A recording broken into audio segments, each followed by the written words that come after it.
Coming up on One Detroit, enjoying museums again. The head of the Henry Ford, Patricia Mooradian, talks about the changes. Plus the Plowshares Theatre with an online concert this week. Also ahead, so you've watched the musical Hamilton. Now meet the producer, Jeffrey Seller, who is from Metro Detroit. And then covering protests against police brutality, a photojournalist story. I'm Christy McDonald. It's all about arts and culture, and One Detroit is coming up. Support for this program provided by W.K. Kellogg Foundation, a partner with communities where children come first. The Cynthia and Etzel Ford Fund for Journalism at Detroit Public TV. From Delta Faucets to Behr Paint, MASCO Corporation is proud to deliver products that enhance the way consumers all over the world experience and enjoy their living spaces. MASCO, serving Michigan communities since 1929. The DTE Foundation is a proud sponsor of Detroit Public TV, among the state's largest foundations committed to Michigan-focused giving. We support organizations that are doing exceptional work in our state. Visit dtefoundation.com to learn more. Business Leaders for Michigan, dedicated to making Michigan a top 10 state for jobs, personal income, and a healthy economy. NISSAN Foundation, and viewers like you.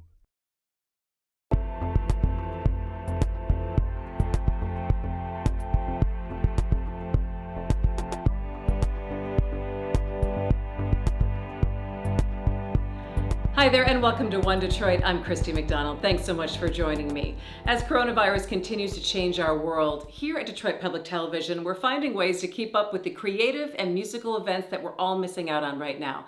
This show is all about filling the arts and culture void and connecting us with the things that bring us so much joy. So coming up on this One Detroit, I'll talk with the president of the Henry Ford, Patricia Mooradian, on the changes that visitors are seeing now that the museum and Greenfield Village are back open. Plus the Plowshares Theatre on their new play called Hastings Street and an online concert this week. Then, covering the protests against police brutality, meet Detroit Free Press photojournalist Mandy Wright. Also ahead, if you're one of the millions of people who have streamed Hamilton the musical this month, fun fact, the show's producer, Jeffrey Seller, grew up in Metro Detroit, and he's giving back to the arts here. And we'll wrap it up with a throwback performance from the Concert of Colors. It's all just ahead.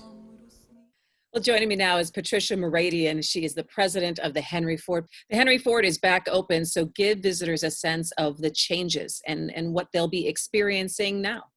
So now we have two venues open. We have the village open, Greenfield Village, and the museum is open.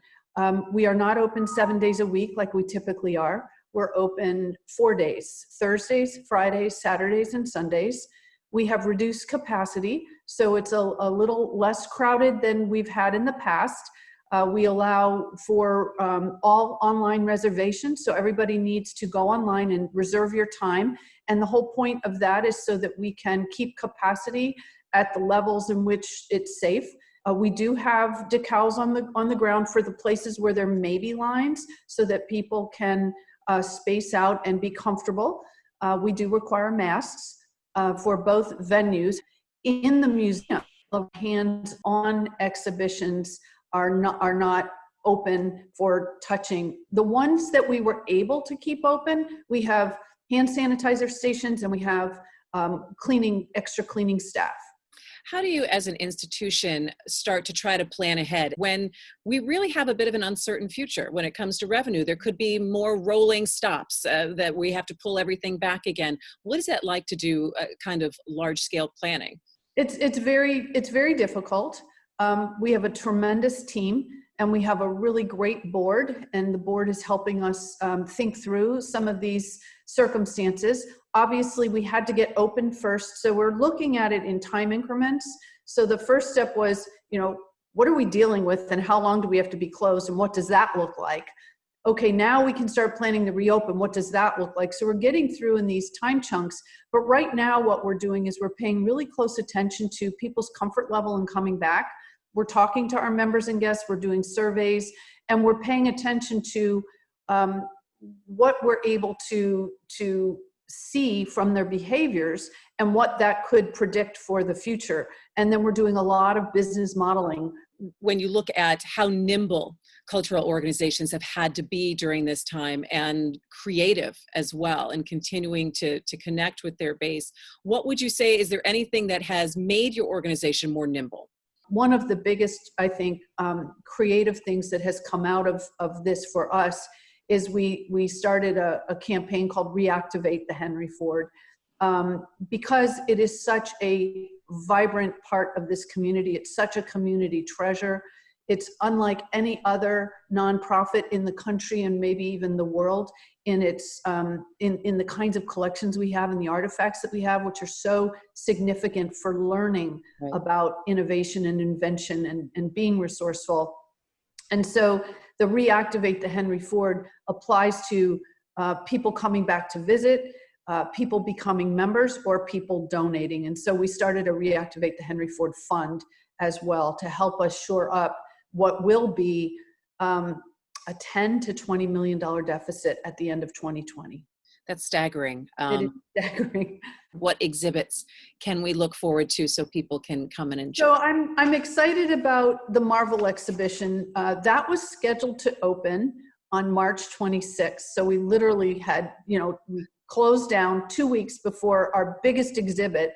So it opens on this week, July 16th. They'll see over 300 different artifacts in this exhibit relating to all the Marvel superheroes, the comic books, illustrations, costumes, props. So we're very happy that we're able to show this exhibition. And if we have to make a change, we'll pivot and we'll make that change. This week, the Plowshare Theatre in Detroit, which is Michigan's only professional African-American theater, is holding a virtual concert. It's July 22nd at 7 p.m., and it's featuring songs from an original musical that's in the making called Hastings Street. The show is set back in 1949, when the Black Bottom neighborhood was about to be torn apart to make way for the construction of I-75. Will Glover caught up with Plowshare's co-founder Gary Anderson, along with writers John Sloan III and Kris Johnson. So let's get right into it. You guys are taking on the endeavor of creating a play and a virtual concert around Hastings Street, which has a lot to do with the highways that were built during urban renewal and the neighborhoods like Black Bottom that were destroyed in the process. So Gary, we'll start with you. Was this something that was in the works already before, the world kind of got put on pause and also exploded at the same time, or was this something that was sparked by everything that's going on? Yeah, so this has been in the works for almost a year now, and we're at a point now where we have a full script, we've got a full score, and we were just actually ready to begin scheduling both a workshop and a concert. We're going to do the full, all 20 songs in a live concert that we were looking at doing in July of the summer. And then we got hit with the pandemic. And so we regrouped after a while and thought about how we could maybe salvage that idea and present it in a smaller format in a digital platform. John, what was your initial thought when you started taking on this project? I really wanted to make sure we got it right. And as somebody that is from this community, moved away. I lived in New York for a while. I was on tour for a while. I moved back home in 2017. And I really felt like there were a lot of parallels. And I still feel like there are a lot of parallels between what was happening in Detroit in the late 40s, early 50s, and what's happening in our community right now. And the way that we're dealing with this struggle at the nexus of gentrification and redevelopment. And when you're really thinking about building out, like I personally hate the idea of a new Detroit, because Detroiters have been here and my family's been here. We've all been here and been working and been trying to deal with having a lack of access to opportunity and having a lack of access to education and redevelopment, and still being one of the foundational communities in the world. Especially when you think about what we've contributed to the history of arts and of arts activism. I wanted to make sure, writing the book and helping to create these characters, that we stayed true to our community and really helped to tell a story that was both unique to Detroit, but it had themes that were archetypal and universal. So, Kris, what was your first thought when you were approached to do this project? It was really interesting is that Gary and I actually worked together on my first musical, Jim Crow's Tears. Gary wrote the book for it, and I wrote the lyrics and the music. And after I completed that project, I was kind of thinking, if I ever did another musical, if I ever, ventured into that world again, what would it be about? And I started researching more, and this is, almost a decade ago, started researching Black Bottom and got really kind of fascinated by the history of Black Bottom. So when this came up, it was just incredibly exciting to be able to actually put to use some of that research and some of that history in Detroit. And I think it's just a very, very, very timely piece, and kind of mirroring what John was saying. I think we're seeing a lot of the same themes that are starting to take place now in Detroit, and this whole idea of this like push and pull with the white and Black community. So I think it's just a really important reflection on what was, so that people understand that, Detroit's been here and will continue to be. John, tell me a little bit about what the actual story is. How are we going to be taken through that history and experience it?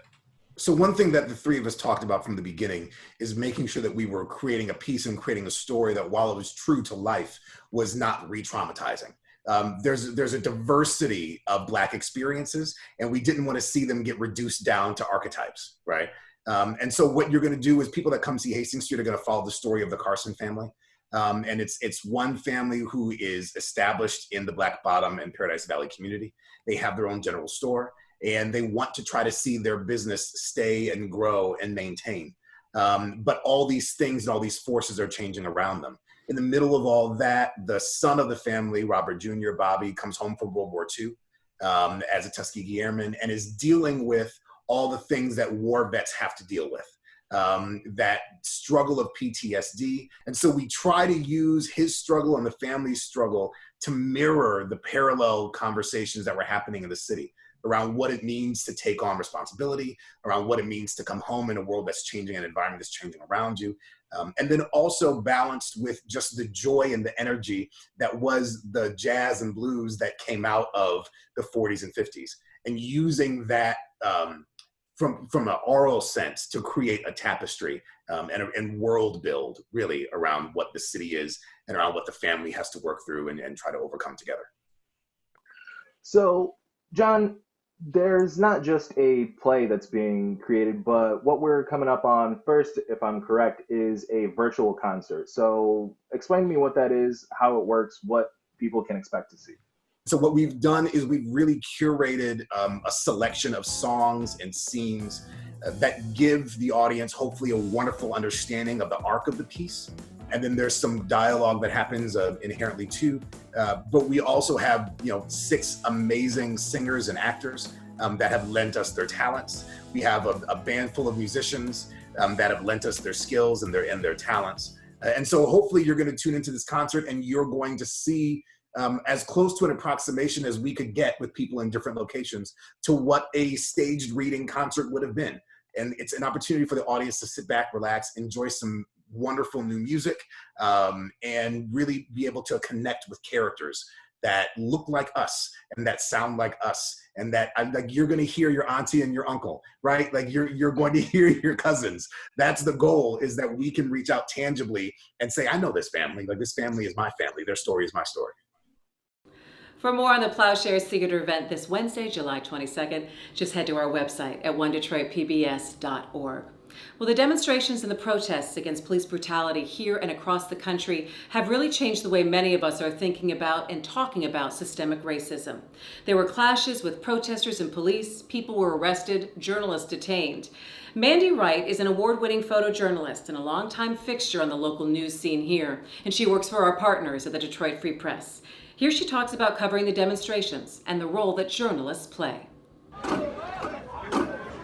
I'm Mandy Wright. I'm live right now, right next to the Marriott. Police are in riot gear, pushing protesters back. Photographer Mandy Wright has been with the Detroit Free Press 20 years. Things have really changed in the way you do your job with the internet and everything like that really taking hold. So when I started, we used film until digital became technically almost perfect. And once we went into digital, then we transformed into video, and then it was always about feeding the internet. We're making movies. The Detroit Free Press does documentary films now. Protesters out in the middle of Jefferson Avenue. Some of Wright's recent online work has gone big. You scared? Especially her coverage of unrest in Detroit after the killing of George Floyd in Minneapolis. The first 5 days of protests brought the Free Press many millions of views on Facebook. A simple live feed from a cell phone. 2-3 hours straight that started May 29. Okay. It was pretty heated, and then Fights are broken out. debris started to be lobbed from the protesters, whether it was water bottles. There was a lot of energy in the protests. People were very angry about the incident in Minneapolis. Started to turn that rage towards the Detroit police. We're now being pushed up. Randolph, it's getting pretty violent. And there was a point where somebody got shot and killed during all of this. Right, yes. When I was up in the parking structure, you can actually hear in my footage the shooting. And I go down to the street level, and sure enough. And I saw blood on the ground. Oh, no. The victim, not a protester, not harmed by police. An altercation, gunplay, and 2 young men to be charged with the killing. Protest day 2 would play out like day 1.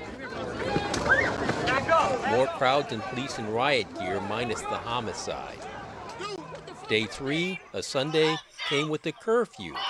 Screaming, don't shoot! But how would it be enforced? The crowd was determined to break the curfew, which was mandated for 8 o'clock. And the crowd was really, they were not going to move. They were not moving. The woman approaching the police.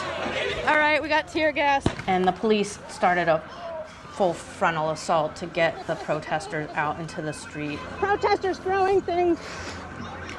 And tear gas is coming right at us.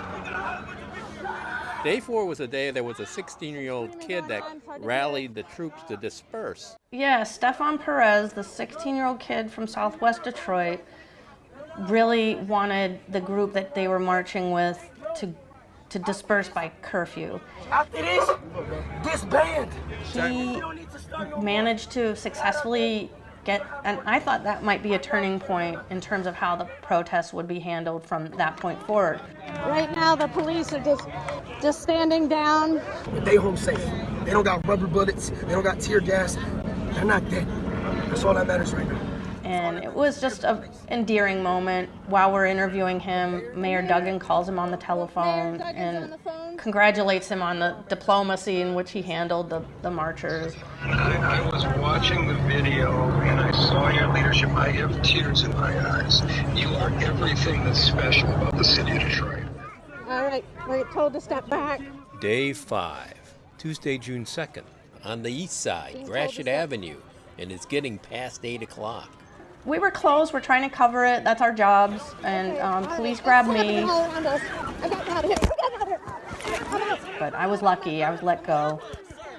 After Gratiot, protesters were still determined to defy curfew, but the Detroit police and the mayor's office decided to make curfew discretionary, which I think was a very successful tactic in allowing people to voice peacefully their First Amendment right. Last thing I think about this, you're covering it really important stuff with an iPhone. Anybody could do what you were doing, but really, honestly, I don't think that's the case. Could they? What do you think? I don't know. I think that I'm a trained journalist, and I think that makes a big difference. I don't take a side. I try to report as objectively as possible, and I think that was part and parcel why people came to the Free Press, because they didn't have to be spoon-fed an opinion. That's not what I was there to do. I was there to tell what I was seeing and be the eyes for anybody who wanted to watch it. And finally, musical theater fans rejoiced when Hamilton dropped on Disney Plus this month. The film of the stage version with the original Broadway cast has made Hamil fans out of millions. Well, the producer of the musical, Jeffrey Seller, grew up in Metro Detroit. He came back to town during Hamilton's run at the Fisher Theater last spring. Chastity Pratt, who is now a reporter with the Wall Street Journal, talked with him about the deliberate casting and why the show resonates with so many people.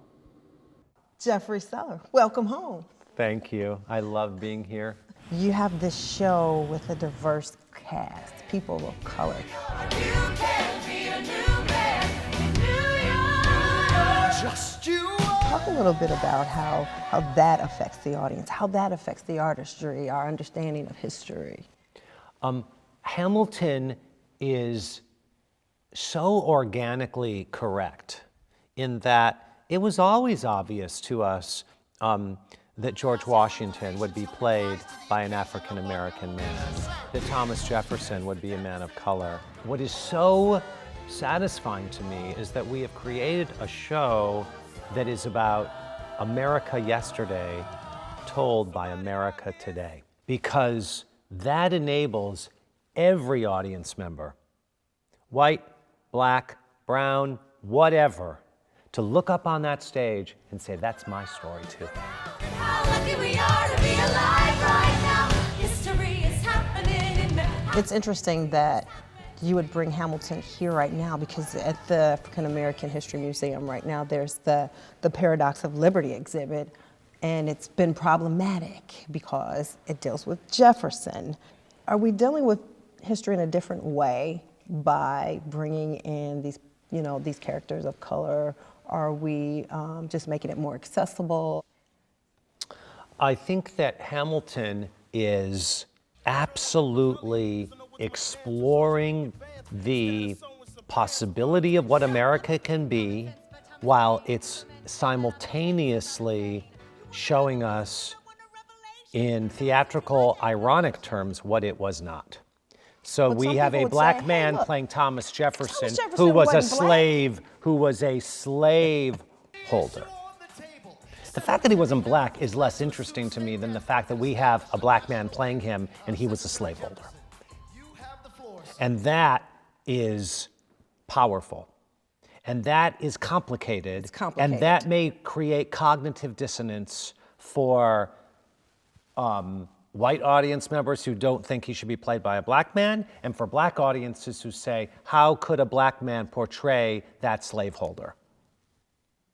And I think that we are in a moment where we are thinking about the sins of our past, the sins of slavery. The conversation about reparations is starting to enter our dialogue. And to the degree that Hamilton is part of that dialogue, I am happy. Hamilton can't tell every story. It can't explore every issue, and it touches on it, but it doesn't do a deep dive in it. And now the question is, what vehicles can we use to take that deep dive into America's sin? It's a complicated cognitive experience, right? And kids love it because of the music. Yeah. Let's talk about kids. What kind of effect are you looking for with your younger audience? Well, kids love it because of the music. Yes. Kids love it because of the dancing. Kids love it, and kids of color love it because they feel like, okay, I'm part of the story too. That's me up there. I am part of the American story. And I think that's very, very valuable. On the topic of kids, we can't let you get out of here without talking about that huge donation to Mosaic, a program that serves children, mostly African-American children of color. Yes. $1 million, the biggest donation to a nonprofit like this we've seen. Why'd you do it? Why this organization? I know from my own experience the power of theater to transform a life. The work that Mosaic is doing with these kids it's like saving the world. And yes, Hamilton is still streaming on Disney+. I have to admit, we've watched it a few times in my house already. My daughters and I can do a mean rendition of the Schuyler Sisters. That's going to do it for One Detroit. Make sure you check us out at onedetroitpbs.org. We always like to leave you on the show with a performance. So enjoy a throwback set from the Concert of Colors back in 2014. This is singer Mesa Cara performing Bob Seger's Turn the Page. Enjoy, and see you next week.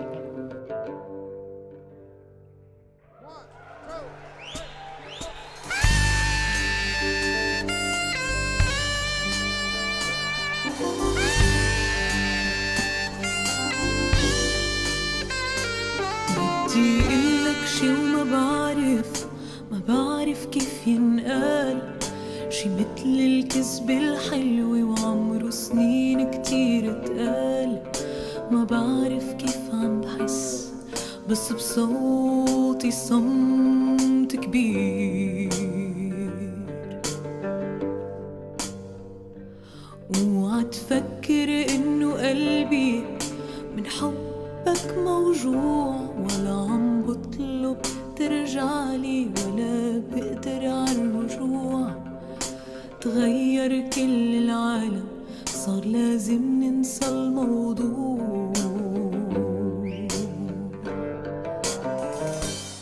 You can find more at onedetroitpbs.org or subscribe to our social media channels and sign up for our One Detroit newsletter. Support for this program provided by W.K. Kellogg Foundation, a partner with communities where children come first.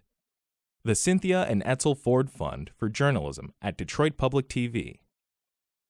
From Delta Faucets to Behr Paint, MASCO Corporation is proud to deliver products that enhance the way consumers all over the world experience and enjoy their living spaces. MASCO, serving Michigan communities since 1929. The DTE Foundation is a proud sponsor of Detroit Public TV, among the state's largest foundations committed to Michigan-focused giving. We support organizations that are doing exceptional work in our state. Visit dtefoundation.com to learn more. Business Leaders for Michigan, dedicated to making Michigan a top 10 state for jobs, personal income, and a healthy economy. NISSAN Foundation, and viewers like you.